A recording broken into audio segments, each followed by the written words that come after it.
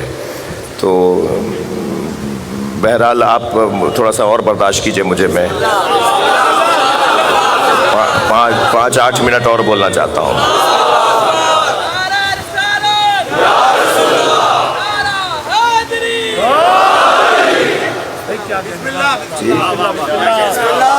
وَلَا تَفَرَّقُوا، اللہ کی رسی کے بارے میں جھگڑا نہ کرو۔ جب نبی سے پوچھا گیا اللہ کی رسی کیا ہے تو آپ نے ایک جواب دیا، جب علی سے پوچھا گیا اللہ کی رسی کیا ہے تو آپ نے ایک جواب دیا، مولا علی سے پوچھا گیا اللہ کی رسی کیا ہے، فرمایا قرآن۔ نبی سے پوچھا گیا اللہ کی رسی کیا ہے، فرمایا علی۔ سبحان اللہ، سبحان اللہ۔ یعنی قرآن اور علی کو ملائیں گے تو اللہ کی رسی بنے گی۔ تو ساری امت کی صلوات پڑھ لیں ذرا نبی کے ذات پہ۔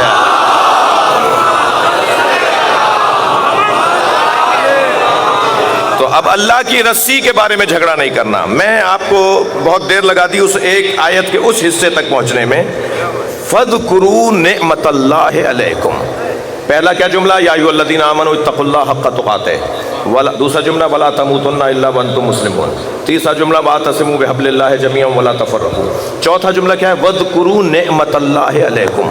یہ جو اللہ کی رسی ہے نا، یہ اللہ کی نعمت ہے، اور اللہ کی نعمت کو بار بار دہراؤ، بار بار دہراؤ، بار بار دہراؤ۔ خبردار اگر تو کوئی تم سے کہے نا کہ ہر سال وہی ذکر کیوں؟ اچھا سال تو پھر سال ہے، ہر مجلس میں علی کی بات کیوں؟ ہر جگہ، ہر بات، ہر ذکر میں ان کا ذکر کیوں؟ اس لیے کہ اللہ نے کہا ہے، اللہ چاہتا ہے کہ اللہ کی نعمت کو بار بار دہراؤ۔ یعنی اللہ کی نعمت نبوت، اللہ کی نعمت امامت، یعنی بار بار جاؤ نبی کے دروازے پر، بار بار پہنچو امامت کے فلسفے تک، تاکہ کیا فائدہ ہو؟ اب فائدہ سنیے اللہ نے کیا بیان کیا۔ وَاذْكُرُوا نِعْمَةَ اللَّهِ عَلَيْكُمْ إِذْ كُنْتُمْ أَعْدَاءً فَأَلَّفَ بَيْنَ قُلُوبِكُمْ، تم ایک دوسرے کے دشمن تھے، اسی ایک نعمت امامت نے ہی تو تمہیں جوڑا ہے۔ توجہ ہے حضرات کی؟ وَاذْكُرُوا نِعْمَةَ اللَّهِ عَلَيْكُمْ إِذْ كُنْتُمْ أَعْدَاءً فَأَلَّفَ بَيْنَ قُلُوبِكُمْ فَأَصْبَحْتُمْ بِنِعْمَتِهِ إِخْوَانًا، تم اس ایک نعمت یعنی ولایت اہل بیت، یعنی امامت اہل بیت کی وجہ سے، تم اس ایک نعمت کی وجہ سے بھائی بھائی بن گئے۔ مجھے بتائیے یہاں کوئی پنجابی بیٹھا ہے، کوئی پٹھان بیٹھا ہے، کوئی گلگت اور بلتستان کا بیٹھا ہے، کوئی اردو بولنے والا بیٹھا ہے، کوئی پشتو بولنے والا بیٹھا ہے، آپ ان ساری زبانوں والوں کو بھائی کس نے بنایا؟ آپ مختلف قبیلوں والوں کو کس نے بھائی بنایا؟ وہ علی کے ذکر نے بنایا۔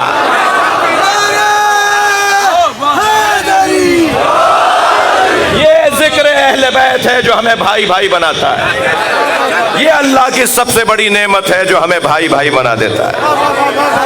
وَاذْكُرُوا نِعْمَةَ اللَّهِ عَلَيْكُمْ إِذْ كُنْتُمْ أَعْدَاءً، تم دشمن ہو جاتے، ایک دوسرے کو کاٹنے لگتے، ایک دوسرے کو چیرنے پھاڑنے لگتے، تم دیوانے ہو جاتے، درندے ہو جاتے اگر علی نہ ہوتے، اگر مفہوم ولایت نہ ہوتا، اگر مفہوم امامت نہ ہوتا، اگر مفہوم خلافت نہ ہوتا تو تم ایک دوسرے کے دشمن ہو جاتے۔ کنتم شفا حفرۃ من النار، تم دوزخ کی تہ میں تھے۔ ابھی دوزخ تو آئی نہیں، تہ میں کیسے تھے؟ یعنی تمہارے اندر تہ میں جانے کی پوری صلاحیتیں تھیں۔ جی جی تفسیر قرآن بیان ہو رہی ہے بھائی جی۔ کنتم شفا حفرۃ من النار، تم دوزخ کی تہ میں تھے۔ تو دوزخ تو ابھی بنی نہیں، تو اس کی تہ میں کون تھا؟ کیسے ہو سکتا ہے کوئی؟ یعنی پوری صلاحیتیں تھیں تمہارے اندر کہ تم دوزخ کی تہ میں تھے۔ کنتم شفا حفرۃ من النار فانقذکم منہا، ہم نے اس ایک نعمت کی وجہ سے تمہیں دوزخ سے نکالا ہے۔ بھائی تھوڑی گردن ہلا دو اللہ کے واسطے، ہم نے اس ایک نعمت کی وجہ سے تمہیں دوزخ سے نکالا ہے۔ فانقذکم منہا، ہم نے اس ایک نعمت عظمائے ولایت علی،